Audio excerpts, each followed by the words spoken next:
Zac Brown has been accused of abuse, financial abuse, and it is not a pretty sight. There's kind of all kinds of things going on. And I want to unpack that because now he is just suing his estranged wife too, demanding a gag order. All kinds of things are going on. You guys are going to be so interested in this because I'm sure you're living it too.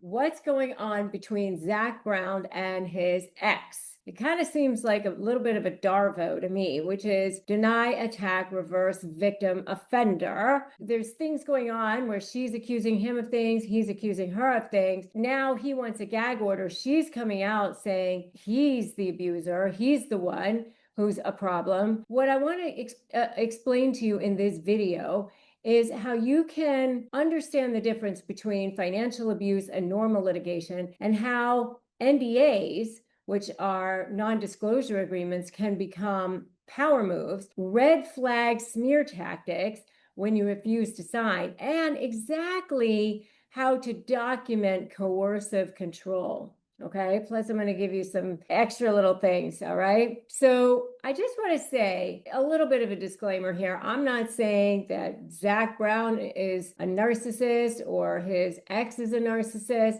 I'm not going to diagnose them here, but I do want to analyze the public court filings for you and media reports for educational purposes so I can help you guys understand how to help yourself. And if you're new here, I'm an attorney. I'm a trial attorney. I have practiced for 20 plus years, and I understand the psychology of narcissists, okay? These two were married in August of 2023, and a divorce was already filed by December of 2023. Zac Brown sued his ex over an Instagram post and was seeking a temporary restraining order as of April of 2025. The allegations online are that fans have labeled Brown's lawsuit financial abuse and narcissistic control. The key fact here is the lawsuit cites breach of an employee and confidentiality agreement, aka an NDA. So let's unpack the difference between financial abuse and standard litigation. So litigating fairly means that you have a goal. What's the goal? The goal is to divide assets, or the goal is to get custody, or the goal is to get freedom, whatever it is. And in that situation, you are both saying, you know what, hey, let's not spend lots and lots of money on lawyers. Let's come to a resolution. When you're weaponizing financial abuse, though, the goal is to drain the other party's resources and keep them going so that they can't fight back. In a fair litigation, you use discovery, but within guidelines. So it's reasonable to ask for checking account statements, credit card statements, bank account statements, tax returns, things of that nature. When you're weaponizing financial abuse, you get slammed with multiple requests, multiple suits in different venues. It's like litigation terrorism. In a fair situation, the person will pay the support as ordered in a divorce. When the person is weaponizing financial abuse, they're withholding support until you comply or just because, right? So the rule of thumb is if the legal actions costs outweigh the remedy, or if motions spike right after you set boundaries, you may be staring at financial abuse. Now, if you guys have dealt with this, if you have felt this pressure before, I want you to put the words bank trap in the comments right now, all right? So that YouTube knows the warriors who are spotting the game, who know who this is, okay? I'm sure you guys have seen it before. Have you ever met somebody, they started off to be the most charming, charismatic person you've ever met in your life, then they turned out to be your worst nightmare, and then when you go to negotiate with them, they're a living hell? Well, I developed something called the SLAY method of negotiating with narcissists, and it has helped tens of thousands of people in more than 150 countries win, go from feeling drained and defeated to getting the outcomes they want. And the reason why it works is because I spent more than 20 years studying narcissism as a trial attorney, and now I'm here to help you win too, and also take your suffering and turn it into your superpower. Take your pain and turn it into profit, peace, and purpose as a highly specialized high conflict negotiation coach. If you want to learn how to do it, then just go to RebeccaZung.com/apply and I will show you how. All right, so what are the NDA power moves? So it's basically kind of like a muzzle clause. An NDA bars you from making any public statements. And it's a power move. You can sue for however much your damages are. If you post or talk or say anything, even vague quotes. And it's a one-way silence. They can talk, but you can't. And what's the venue selection? An NDA will force the dispute into a state that's, or a court that's favorable to them, often where maybe support guidelines are lower, right? What happens when you're being pressured into signing this? They'll dangle support or visitation in exchange for an NDA. So don't talk. So in this particular instance, his ex, Kelly, had TikToks where she was refusing silence.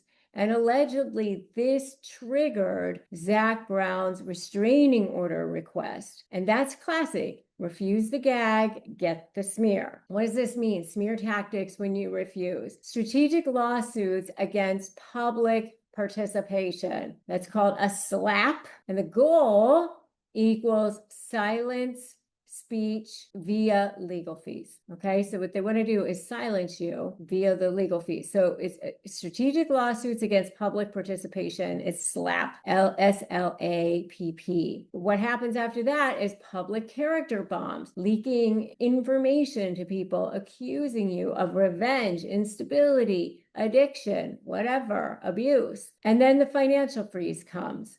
Sudden audits of joint accounts, delayed support payments, injunctions, maybe even, right? So what happens? You refuse, lawsuit, smear, freeze. So if you guys have seen this, if you're dealing with this right now, thing you really need to be doing is documenting everything, because those patterns are going to become your power. Patterns equal power in court. So go to docthenarc.com and get my free cheat sheet and start logging every filing, every payment delay, every smear, and then go to Narcissist Negotiators, my free private Facebook group, for daily battle plans. All right, so how do you document coercive control, right? You're going to take every demand and you're going to timestamp it. All right, you can use a tool like a calendar app or just the Doc the Narc cheat sheet. Date, time, channel. Was it text? Was it email? Was it a DM? And then you're going to match the money flow. So you're going to take the bank account statements. You can upload them into Slay AI and it will find these for you instantaneously. But any payment withheld within 7 days of a conflict. And then you're going to attach the legal costs. So how much is it costing you to track this down and show the lawsuits, the payments that you've had to make, the costs that you've incurred versus the relief that's requested, and then create a pattern table, okay? And this is where that cheat sheet will integrate with Slay AI and show you how to do it. Auto tag things like litigation versus support delay, abusive language, and then you're going to want to link it to the statute. If there's a coercive control law where you are, If it's available, great. I know in some states there are. If not, tie it to whatever statute applies in your particular situation and attach that to the summary exhibit, right? And Slay AI will help you do this automatically, which you can get at joinslay.com. If you file a motion for fees, it'll help you escalate without that necessarily seeing that retaliation, because courts despise frivolous motions, people using the court as their personal arsenal of weapons. They hate that. So make sure you ask for fees. Try to get a protective order if you can, because then it will limit those fishing expeditions. All of your statements, make sure that they are polite, all in the context of, I see what you're doing. I understand. Not threatening, not, oh my God, I can't believe you're doing this to me, right? You don't want to give any kind of ammo for claims against you. If this was helpful for you, make sure that you hit subscribe, hit that notification bell. Also like this video and share it. If you're a renter, this is a no-brainer. You earn points on groceries and travel, so why not on rent? With Bilt, paying rent finally pays off. There's no cost to join, and just by paying rent, you unlock flexible points that can be transferred to your favorite hotels and airlines, a future rent payment, and your next Lyft ride, and more. When you pay rent through Bilt, you unlock two powerful benefits. First, you earn one of the industry's most valuable points on rent every month, no matter where you live or who your landlord is. Your rent now works for you. Second, you gain access to your exclusive neighborhood benefits in your city. These include extra points on dining out, complimentary post-workout shakes, and unique experiences only Bilt members can access. And when you're ready to travel, Bilt points can be converted to miles and hotel points. Your rent can literally take you places. Start paying rent through Bilt and take advantage of your neighborhood benefits by going to joinbilt.com/negotiate. That's joinbilt.com/negotiate. Make sure to use our URL so they know we sent you.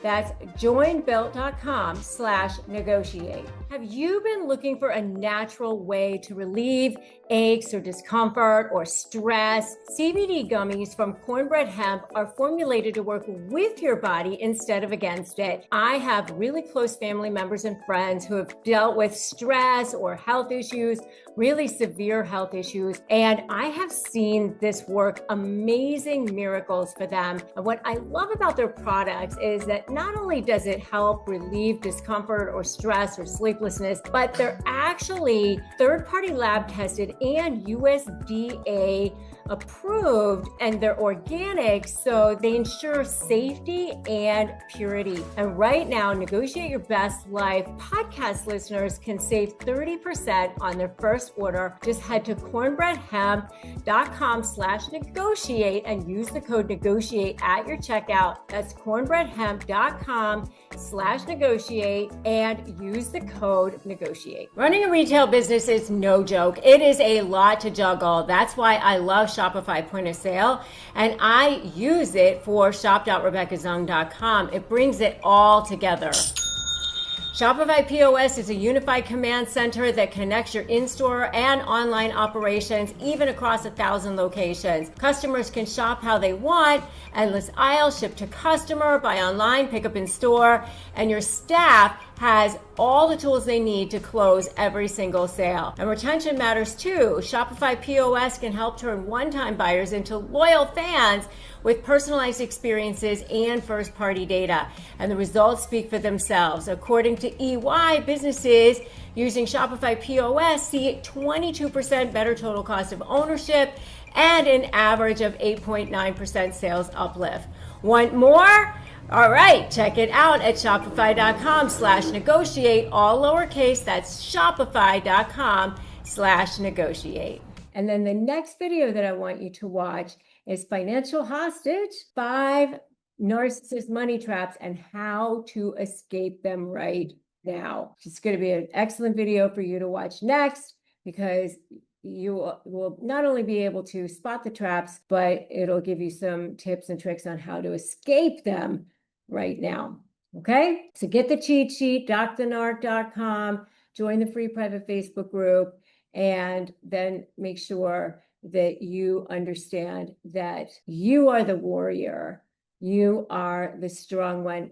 The people who act the way that they do are people who are in fear. Money may be their weapon, but facts are your fortress. Data, not drama. Okay? So that's it for today's video. I will see you in the next one. In the meantime, just know they only win if you give in, but you don't need to do that because there's so much here on this channel and so many tools and resources that I offer you. Okay? So I will see you in that next video. And remember that today is a great day to start negotiating your best life.